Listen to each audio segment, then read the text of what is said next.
Hi, this is Julie Hutchinson with Core Performance. And as many of you know, that in Core Performance, we really look for new, unique, natural ways to reduce stress and anxiety so you can perform at your best. And today I have a very special guest here, Mark Romero. Mark is a former CEO of a semiconductor company, and he ran a multi-million dollar business for 5 years in the semiconductor space and got a little burnt out doing that and found his passion in music. And through his passion in music, which he's been doing for many, many years, he is now sharing his music with people to help reduce stress and anxiety and to help people really transform mentally, emotionally, and physically through his music and to build their awareness and expansiveness of who they truly are. And so it's a very unique interview that we have today with Mark Romero. Mark, welcome. I'm so happy that you're here. Well, thank you so much for having me. It's exciting. I mean, for all the years we've known each other, to have an opportunity to do this is great. I'm all giddy. All right, I love it. Well, I would love to share with the audience or have you share with the audience, how did you get your start from a CEO of a semiconductor company to making music now that helps people reduce stress and anxiety and helps them in their lives? How did that transition happen? Well, I guess that's like the million-dollar question, isn't it? It's like, what do you mean? How'd that all work out? Well, I've been playing music since high school, and interestingly enough, even throughout my whole career, it was kind of like a cornerstone, a stone of my self-care. I'd come home from work, I'd play music. I had a roommate that played bass. We were into rock and roll and, Led Zeppelin and Pink Floyd and all these cool rock bands, and we would just jam. So even through my whole career, music was something that was there. Now, I never thought about doing it as a career or anything, but it was something that I just did for myself, for the pure joy of it. And so after 5 years running this company, I found my level of discontent getting higher and higher. I kind of reached a pinnacle. I came home one night, there's my wife Lara in the hallway, and she just goes, "You know what? I don't care how much money you're making. I look in your eyes and you're dead. When are you going to have the courage to go for the dream?" And for me, I had always had this dream of becoming a motivational speaker and helping people, tap into their greatness and take their lives to the next level and become more powerful catalysts for transformation and change on the planet. So I took the leap. And right around the same time, I had this thing, I just want to have the experience of making an album. Not to get into the music business, not to sell music. That wasn't my plan. It was just to have the fun. I wanted to see the knobs and the dials and see what it was like to make an album. And so my friend, neighbor at the time, was a professional drummer. He helped me produce it, record it, got me the bro deal on studio time, and we made this album for fun. And so it all happened around the same time. And right around that time, my wife had a friend, and she said, she wants you to come play for her open house. And so I come play for her open house at this wellness center. And she comes up to me afterwards and she goes, "I hear these tones in your music." And I'm looking at her like, "Oh man, this lady's going to get weird." And then she goes, "And nobody can hear the tones but me." And I'm like, "Yeah, okay." And she goes, "Let me get a CD. I know these scientists." So I gave her a CD, and lo and behold, I get connected to a gentleman by the name of Dr. Ronald Jones, who was a former top consultant from NASA, who was doing research and studying about the body's energy fields, and how we can optimize our levels of consciousness, our health, and our well-being. And things completely took a whole twist and turn out of that one by chance meeting. Wow. And it's so interesting because what I'm hearing you say too is that you set an intention, like you just wanted to do something different and to help people. And so just with that one intention, launch this whole new way of being and a whole new career for you. How long have you been doing this? Oh my gosh, it's over 15 years now. So Wow. that's like amazing to think that all that time has gone by. So I think I came out with that first album in 2002. So And like I said, it was just something I did for fun. Little did it wasn't part of my master plan. It's like I could tell people, oh, I'd love to speak in front of people, but play music in front of people was like the shy kid came out. So it definitely was not part of my plan to do any kind of music work or anything like that. And as I stepped more into doing motivational speaking, the people who were coaching me at the time found out I played music. And they said, oh, you got to do music and speaking together. So it started interweaving. And then, of course, getting connected to Dr. Jones really opened me up to the healing properties that were in the music. And out of that discovery, really kind of emerged this sound healing technology that could really help empower people in their lives and to move them forward. But it certainly did not happen the way that I thought things would unfold. Imagine that. Well, imagine that, right? Right. And it's so interesting because we talk about music, and I'm sure that people that are listening to this say, well, yeah, I have my favorite kind of music, rock and roll or country or jazz. And as we've all experienced, music can really move us. Music can bring up old memories. Music can do a lot of different things. So when you talk about music from the standpoint of healing or transformation or reducing stress and anxiety, tell us a little bit more about that. How does that work? You know, it's interesting as I started to get a more of an understanding of sound healing and music. I remember one day a friend of mine said, hey, you should go to this conference in Santa Fe, New Mexico. And so, I go to their website and I'm watching these videos and there's all these boring scientist guys talking about the properties of music and stuff. I'm like going, oh my gosh, there's no way I'm sitting through 2.5 days of boring scientist people lecturing me for 16 hours a day. But then one guy said one thing on the recording and he said, music is the carrier wave for intention. And I thought, wow, that's profoundly powerful. Can you actually put intention into music and then use music as a way to broadcast that intention out into the world? And to me, I just thought that was such an amazing concept and idea.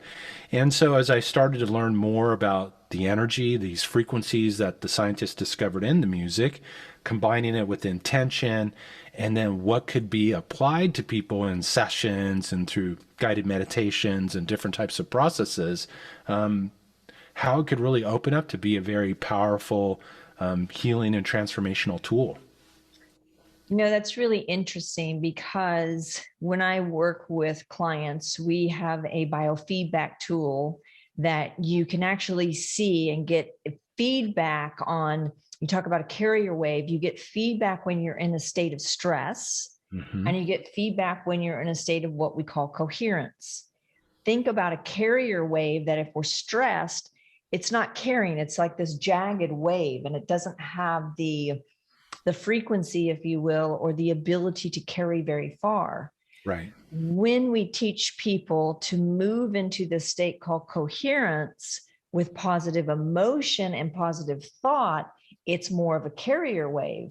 And what I'm hearing you say is, if we could combine the two with music and coherence, that it would lead to intentions be manifested much quicker because you've got this carrier wave. Right. It's really about your state. I mean, being a guitarist, I love to use the guitar as a metaphor for us. We have strings. Those are the facets of our lives. There's 6 of them on the guitar. There's really 6 facets in our life. We have our health, our relationships, our careers, our prosperity, our spirituality, and our level of happiness, joy, and fulfillment, things that we do for fun in life. And we take action through those facets. That's the strumming and the plucking. And then, of course, we produce results. That's the music that we bring forward. That's our life expression. I don't care how masterfully you play the guitar, the game of life. If your strings aren't in tune, you're never going to make beautiful music or truly reach your full potential. And unfortunately, we live in a world that is basically doing everything possible to put us into a state of disharmony. And let's face it, when we're in a state of disharmony, we experience stress, we experience anxiety, we experience breakdowns in our health and our well-being, we experience our mental functions being compromised. And the goal has to be to be in harmony. The first thing I learned when I learned how to play guitar was how to tune the thing. Otherwise, it doesn't matter how well you play it. It's got to be in tune. I could play like Andre Segovia, the master of classical guitar. But if those strings aren't in harmony, I'll never be able to truly convey what it is that I have the ability to convey or show up in the most powerful, eloquent, transformative way possible. I hear what you're saying, and I translate that into like a leader or executive who may be out of harmony. And an example could be where they're feeling stress and anxiety inside, but on the outside, they try to appear very relaxed and calm. And there's this disconnect, and what we call it a disconnect between head and heart. Head says one thing, heart says another thing, or feels a different thing. And so when people get into harmony and move from that discord into that place of harmony, what I'm hearing you say is they can lead better, they perform better, they are more authentic when they're leading their teams. Correct. Absolutely. And even though they, try to put on this facade of being calm and everything, that disharmony is being broadcasted out in their space. It's impacting the people around them. It's like and then really to even hold that inside is detrimental to our own health and well-being. I mean, that's part of the reason why I had to leave my CEO spot in my former position, because I was stressed out. My health was being compromised. I couldn't sleep well. I would come home, I'd pace around the living room, pondering these different deals and transactions. At that particular point in time, I had not learned how to be able to really successfully manage my own personal energy to be able to navigate through those experiences. So I took a very drastic course measure and walked away from it. But I know that there's a way that what shows up is the old statement: you can be in the world, but not of it. In other words, you can be in all the challenges that show up within the business world, but yet not to be negatively impacted by it. It's almost like you can rise above the static and the noise of let's face it, of the craziness of being a leader, of being an executive manager, or in the business world, in the trenches, so to speak. Where you're no longer negatively impacted, that you can maintain that, what I would call state of harmony, what you would call coherence, and continue to move forward, operating at a higher level with improved health, vitality, but also how you impact the people that are on your teams, that are around you. It's quite profound, without even saying anything, how it is that we can impact our organizations, our families, the different aspects of our lives. It really is pretty profound. And I love what you said about managing personal energy. One of the things that we talk about is quit managing deadlines and start managing your personal energy. Because when you can manage your personal energy, you affect people in a different way, like you said, even from silence. And it's not the outside game, it's the inside game, what's happening inside of here. There has actually been a lot of studies, scientific studies, that prove the field that we live in. There's a wonderful book by Lynn McTaggart called The Field, and very scientific. And she proves about how the field interconnects all of us. And then the other research that has been done shows that when your heart beats, it produces an electrical magnetical signal. So each beat does. And when that's produced, that signal is broadcast into the field. If we're in stress and anxiety, your heart's beating like this.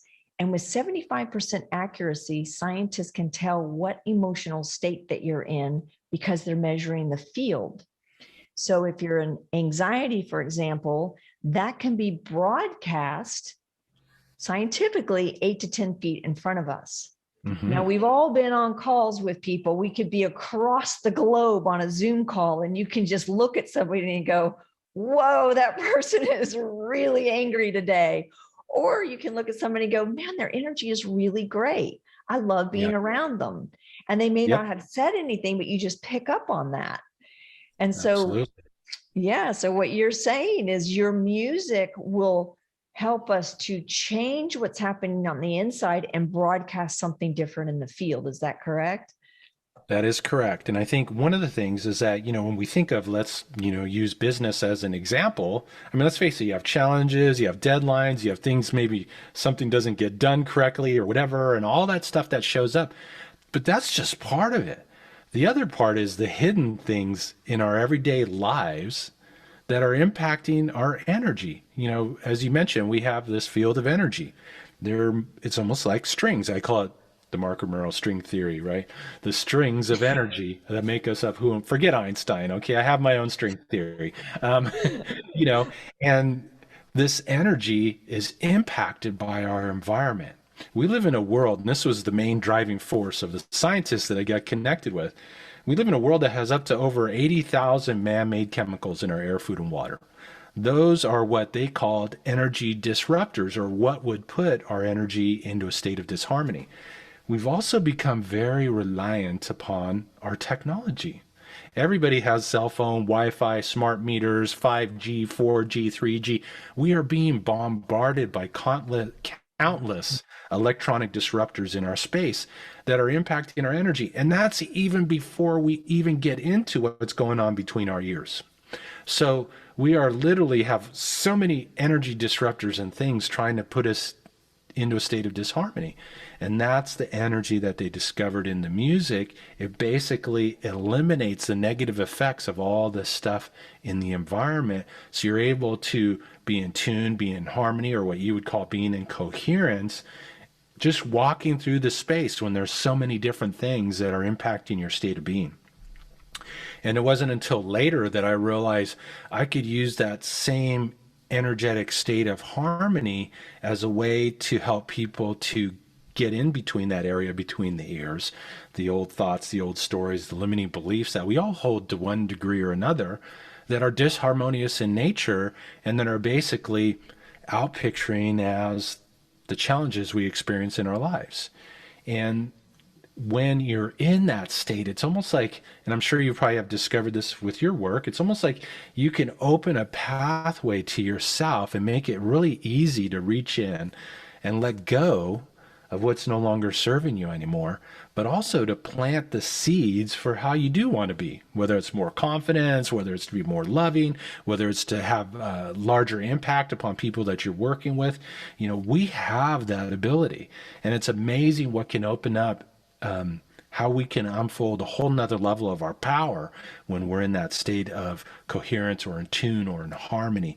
So it's something that absolutely impacts us not only at the office, but in our health, our well-being, our relationships, what it is that we open up to in our life experience, our level of joy, happiness, and fulfillment, and even how our very own brain processes vibrational information, as such as brain waves, and how it is that we show up in our day-to-day lives. It's really quite profound.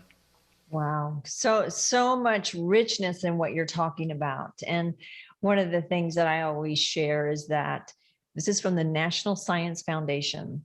They did some research and found that we have, as human beings, on average, 2,200 to 3,300 thoughts per hour, And 95% of those thoughts are negative. And 80% of those thoughts are the same thoughts as the day before and the day before and the day before.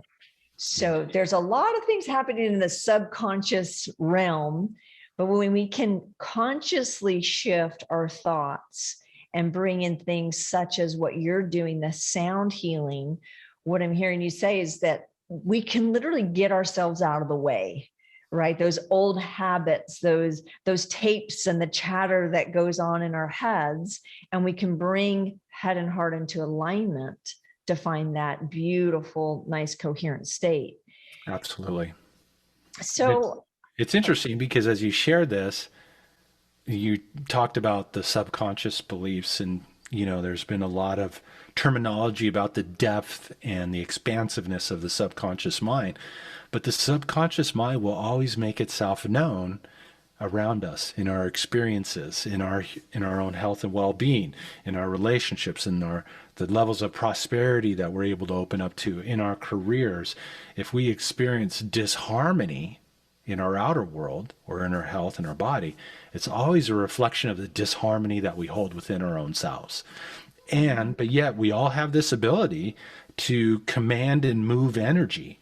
And as we learn more and more about, as we mentioned earlier, about managing our personal emotional energy, we can really take the reins of what it is that we create and experience in our any facet of our lives.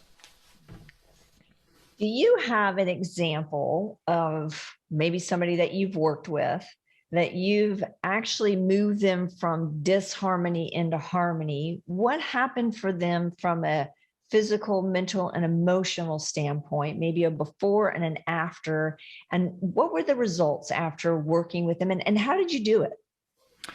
Well, this is kind of interesting story. So this is when I first, okay, I have to share this. I was kind of skeptical when all this first came to my attention. Okay, I'm like, what? Come on, it just kind of sounds kind of silly, you know? Sounds kind of woo woo. I think was my response way back when, and I remember I had just started getting the music out there, and I get a phone call on a Saturday from a friend of mine. Well, we were associates, not really friends. Certainly not somebody who would normally would call me on a Saturday, right?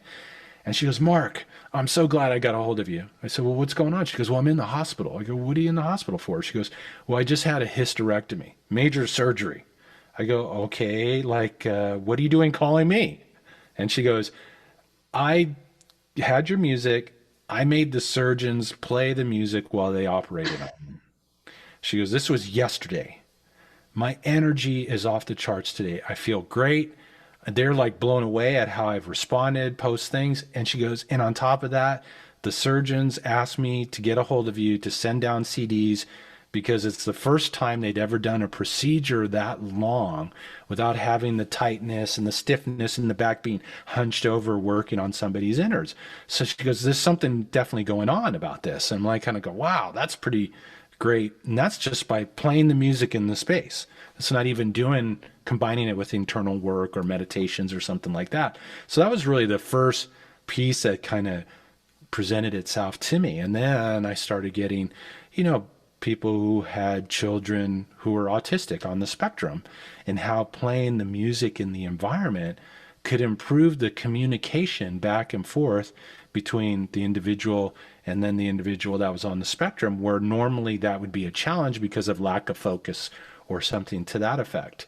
And then as I started to work with people with the music and taking them through process work in my sessions work, and then later integrating it into mentoring work, the people started having huge shifts where maybe they had a reoccurring physical issue, maybe such as asthma, or that's a great example right there, where they were able to work through the emotions and the energy behind that I was out picturing as this physical disharmony. And out of working with this and allowing themselves to move that energy out, they were able to clear things that would normally be insistent and ongoing. Let's face it, might get in trouble for this. Medication is never really, we're treating symptoms, we're not treating causes. I think being in this coherent, this energetic, this harmonious state opens up the door where we can reach within ourselves and remove cause. We are the cause. Cause is always within ourselves, but it's not something that we're powerless against or that we don't have the ability to change. And that's why it's so important, I think, to bring forward tools like the music, like the work that you're doing, to help others to really awaken to the power that's within them to change and transform and heal their lives. What incredible stories. Thank you for sharing that. I'm so inspired to hear your music. So, meaning right now, because I know your music, I play it all the time, actually, and I absolutely love it. So, I'm inspired to hear it now. Would you be willing to give the audience some music and share what you do so they can hear how amazing it is? Absolutely. So, a piece that I always love to play is when I do my session work and when I work with people, it's like, I believe so powerfully in the power of intention, in our ability to command. And so this is what I call a little musical mantra. These are these pieces of music that are composed with different intentions behind them. And so I always like to start with opening. It's like are you willing to set the intention to open to a higher level of your power? Are you willing to open to your ability to heal your life? Are you willing to open to a higher level of success, or to more prosperity, or to more harmonious relationships? It really kind of depends where you want to apply it. This is your life. You're the composer and the conductor. What are you willing to open to right now? And so what I'd invite you to do is, while I play this piece, is to almost like come clear what it is. Set one intention, just focus on one. Yes, we want to do 25, but let's just do one for the sake of our time. And just imagine breathing in the notes. And we'll meet up on the other side of this. How does that sound? That sounds fantastic. Let's just take some nice deep breaths.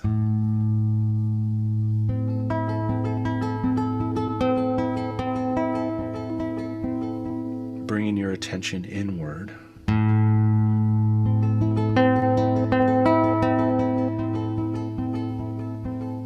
Just kind of slowing down all the thoughts, the activity of the day. Just breathe deeply.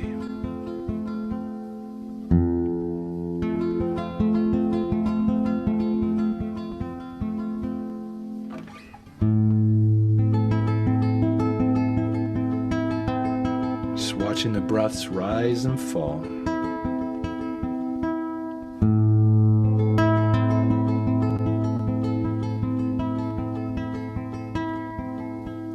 And ask yourself, what would I most love to open to right now?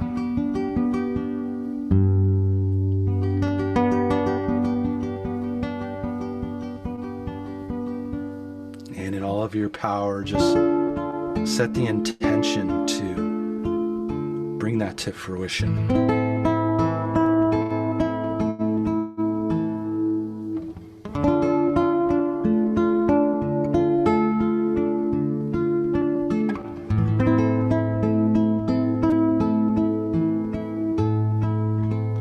Take another deep breath.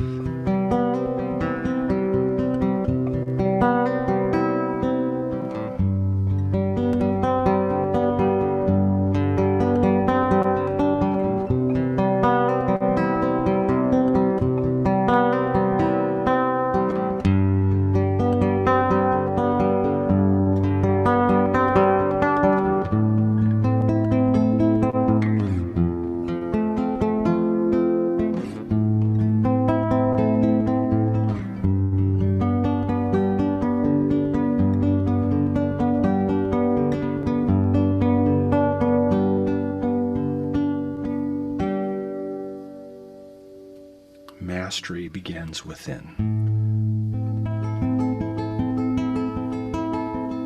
Let's take another deep breath.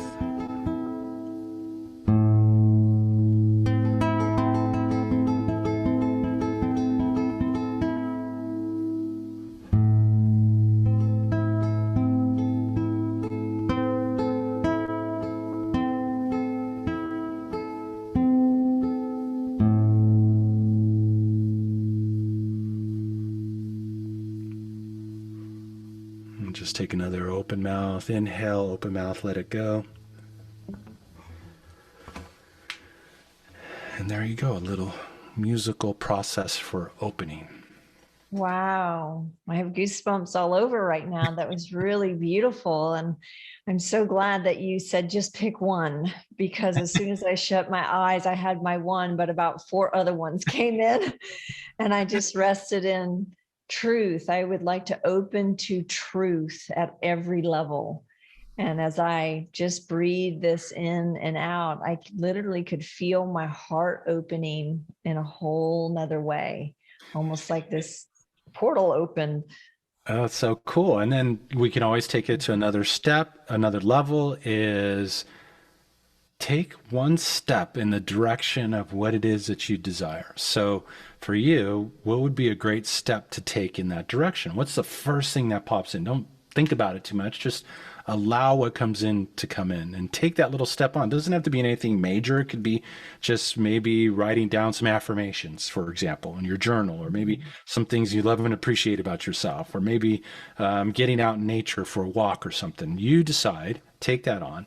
And then anytime that we work in this area of energy, we always want to look to see what shows up after. What synchronicities, what reoccurring patterns. Maybe somebody says, "Oh, you should get this book," and then 2 hours later, you get the email from Amazon, saying, "We got this book. Go get that book. There's something there for you to learn and to grow, and that's going to provide the hows or the steps you need to take to bring that vision, that intention to fruition." So, good stuff. It's amazing. And that's how I know that I'm on the right path, when those synchronistic things happen and they show up in my space based on the intention that I've set. So for those that have practiced this as you went through this whole process, for those that have listened in, we'd love to hear comments at the bottom after you watch this. So what happened for you? Did anything shift for you? It was a really beautiful experience. And I've had the opportunity and the pleasure to listen to a lot of your different music. I know you have the CD on prosperity, you have different CDs and different ways of getting your music. So for those that are inspired and would like more Mark Romero music, how do they get a hold of you, or how do they get some of the music that you have created? Well, always good to come to the website, markromeromusic.com, and that's Mark with a K, Romero music.com. There's things there you can learn about the music, get an understanding. You can find music there. And then I also have my own podcast and on all the social media, I guess we could call them channels, at Mark Romero Music, and invite you to come in and listen and see what opens up for you and kind of go from there. And I will put those links to your podcast and your music. I'll put them below this video in the comments section. So if anybody would just like to go directly to the links, they can do that. That sounds great. So what a beautiful conversation today. Thank you so much. And thank you for the work that you do in the world and helping people and shifting. And I know that today we can all use a little bit of extra boost to help us out. So thank you so much. Well, and I think that the key piece for all of us to realize we all are or have the ability to be these lights in a dark room. You go into a dark room and you turn on a light. What happens to the darkness? Well, it doesn't go anywhere. It just actually shifts to match the frequency of the light. And that's something that we all need to remember for ourselves. We have that ability and that inherent gift to be the light in our companies or organizations, at home, with our families, in our communities, and to impact people in such a huge and powerful way. And if anything the world needs today now more than ever is more light. So it's up to each and every one of us to be true to that and to bring it forward. So thank you so much for the opportunity to share and to reflect and to play too. Thank you very much. It was beautiful talking with you.